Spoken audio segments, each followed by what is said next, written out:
All right, let's jump right in. Today we're tackling the aminoglycosides. These are some of the most powerful tools in our antimicrobial toolkit, but they're also some of the most dangerous. We're going to walk through their power, the precision they require, and, of course, their pitfalls. You know, this quote just nails it, doesn't it? It perfectly captures the dilemma we face. We're on this constant tightrope walk, trying to wipe out a really nasty infection without tipping over into causing serious harm to our patient. So let's start by looking at the challenge that forces our hand. So here's our game plan. First, we'll set the stage with the gram-negative challenge. Then, we'll meet our aminoglycoside arsenal. After that, we dive deep into dosing and monitoring, and how to handle their inherent toxicities. We'll wrap up with antimicrobial stewardship and a quick knowledge check to make sure it all sticks. Okay, first up, the gram-negative challenge. So why do we even need these heavy hitters in the first place? Well, we're up against some seriously tough bugs, including multi-drug resistant strains that just laugh at our other options. These infections force us to reach for drugs that carry some pretty significant risks. So let's meet the players. We're focusing on the big three in this class: Amikacin, Gentamicin, and Tobramycin. Each one of these is a specialist with a distinct profile and a specific job where it really excels. Think of this table as a know your weapon guide. Amikacin, that's our special forces unit. We save it for the absolute toughest enemies like carbapenem-resistant Enterobacterialis, or CRE, because it can resist the enzymes bacteria use to defend themselves. Gentamicin is the trusty workhorse, an absolute staple for things like neonatal sepsis. And Tobramycin is our sniper, the specialist we call in to target Pseudomonas aeruginosa, especially in our cystic fibrosis patients. Okay, so we've got our arsenal. But knowing which drug to pick is only half the battle. How do we wield these powerful agents to get the job done without causing a lot of collateral damage? This is where the real art and science of clinical practice comes in. Let's talk dosing. A really crucial number to have in your head is 6 milligrams per kilogram. For a lot of systemic infections, say you have a patient with urosepsis, this is your standard starting dose for gentamicin, given once a day. It's a high-dose, extended interval approach that really maximizes the drug's bug-killing power. But, and this is a huge but, context is everything. It's not a one-size-fits-all situation. For a very specific case, like treating enterococcal endocarditis, we actually cut that dose in half, down to 3 milligrams per kilogram daily. It's a perfect example of why indication-specific dosing is absolutely non-negotiable. And now for the number that should be burned into your brain. This is our non-negotiable safety line. The trough level, that's the drug concentration right before the next dose, for gentamicin has to stay below 0.5 milligrams per liter.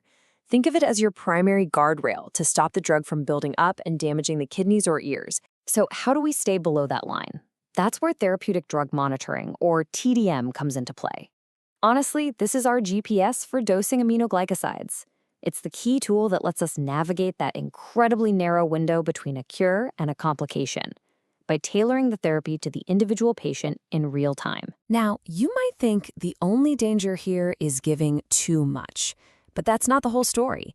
In some people, especially young, critically ill patients whose kidneys are actually clearing the drug faster than normal, the standard dose might not be enough. If you suspect treatment is failing, you have to be ready to carefully bump up the dose using TDM as your guide. Underdosing is a real risk, too. All this talk about precise monitoring leads us straight to the other edge of the sword. We have to confront the side effects, the inherent toxicities that are part of the deal whenever you use an aminoglycoside. So we're dealing with two main villains here: nephrotoxicity and ototoxicity. Kidney damage, the nephrotoxicity, is a big deal. But the good news is, if you catch it early, it's usually reversible. Ototoxicity, that's a different story. It damages the inner ear, and that can lead to permanent hearing loss or balance problems. And because it can be irreversible, it demands our absolute undivided attention and caution. So, can we do anything to prevent this? Well, maybe. While our main strategy is just being incredibly vigilant with monitoring, there is some evidence that suggests adding N-acetylcysteine, or NAC, at the start of therapy might give some antioxidant protection to the ear. It's not a magic bullet, but it's an interesting strategy to consider. Of course, there are some situations where these drugs are just off the table. These are the absolute red flags. We're talking patients with major pre-existing hearing loss, severe kidney problems, or the neuromuscular condition myasthenia gravis. Also, if they've recently had other toxic drugs, like cisplatin, you need to steer clear. And you'll want to avoid them during pregnancy because of the risk of harm to the fetus's hearing. All these risks, all these warnings, it all points to one big idea. We have to be incredibly smart and careful about how we use these drugs.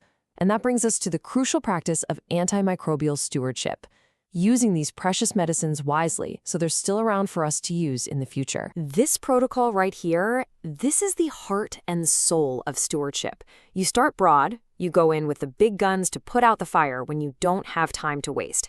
But as soon as the smoke clears and you get your culture results back, you have to de-escalate. You switch to the most precise, narrowest tool that will finish the job. And while we're getting smarter, believe me, the bacteria are too. We have to know our enemy's tactics. A common way they fight back is by developing these things called aminoglycoside modifying enzymes. You can think of them as tiny molecular shields or scissors that the bacteria use to inactivate our drugs. It's a huge problem, especially for high-level resistance in bugs like enterococci. All right, time to put it all together. Let's run through a couple of quick questions to see how well you've grasped these core principles. Ready? Okay, first up, picture this. A newborn is diagnosed with early-onset sepsis. Which aminoglycoside are you reaching for as part of that first-line therapy? And the answer is Gentamicin. Yep, it's a cornerstone of treatment for neonatal infections, almost always paired up with a beta-lactam like penicillin or moxillin to cover all your bases. All right, next question. We've hammered this point home, so it should be fresh in your mind.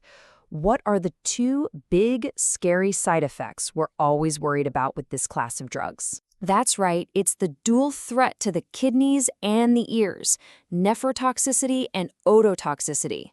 These are the classic, well-known toxicities that limit how we use these drugs and why all that monitoring is so critical. And for our final thought, this one gets to the very heart of why we're so careful. What is the ultimate goal of de-escalation? It's not just about protecting the one patient in front of you from side effects. It's bigger than that. It's about protecting all the patients who will come after them by reducing the pressure that creates antibiotic resistance. It's about making sure these life-saving drugs still work for the next generation. That right there is the soul of stewardship.